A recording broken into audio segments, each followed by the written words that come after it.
একটা মানুষকে মাইরা তারপর তাকে পানি ভাত খাওয়াই আবার মারতেছে। এটা কি মানসিক ওর থেকেও তো যারা মারছে তারা তো আরো অসুস্থ মস্তিষ্কের মানুষ। ঘটনার সময়কার ছবি ও ভিডিও ফুটেজে ক্রিকেট স্ট্যাম্প হাতে মারধর করতে দেখা যায় কিছু শিক্ষার্থীকে।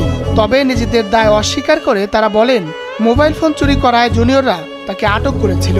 ওই জায়গায় ওইরকম মারাই হয় নাই, ওরা জাস্ট একটা জুনিয়র যে ওই স্ট্যাম্প দিয়ে করে পিটিয়ে দিয়েছিল, তখন ফিরানো হয়েছে। বলে আমার মানতে চাইছিল না যে ও পাগল, এটাকে বুঝতে পারেনি। ঘটনাটিতে শাহবাগ থানায় হত্যা মামলা দায়ের করেছে বিশ্ববিদ্যালয় কর্তৃপক্ষ। গঠন করা হয়েছে 7 সদস্যের তদন্ত কমিটি। আমাদের প্রশাসনিক প্রক্রিয়া চলছে একদিকে, আর একটা হলো আইনি প্রক্রিয়া চলছে।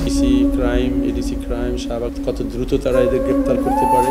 এমন হত্যাকাণ্ড ও মব জাস্টিসের নিন্দা জানিয়ে বৈষম্য বিরোধী ছাত্র আন্দোলনের সমন্বয়করা অন্তর্বর্তী সরকারকে এর বিরুদ্ধে ব্যবস্থা নিতে আহ্বান জানান। তদন্ত সাপেক্ষে যথাযথ প্রক্রিয়া মেনে বিচারের আওতায় তাদেরকে নিয়ে আসতে হবে।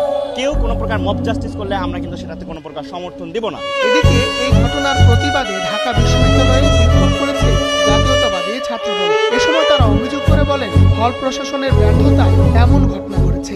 তোফাজ্জলকে সবচেয়ে বেশি মারধর করেছেন ছাত্রলীগের সদ্য পদত্যাগ করা বিজ্ঞান ও প্রযুক্তি সম্পাদক ও পদার্থবিজ্ঞান বিভাগের শিক্ষার্থী জালাল আহমেদ সহ একদল শিক্ষার্থী। কয়েক ঘন্টা ধরে মারধর করে একজনকে হত্যা করার ঘটনাকে আমরা হল প্রশাসনের চরম ব্যর্থতা বলে মনে করছি।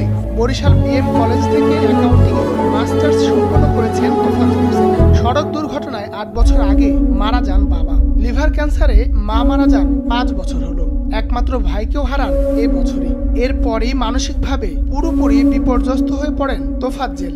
শুরু হয় তার ভবঘুরে জীবন, কখনো গ্রামে কখনো বা ঢাকা। তোফাজ্জলের জন্য সবাই আমরা দোয়া করি, আমিন।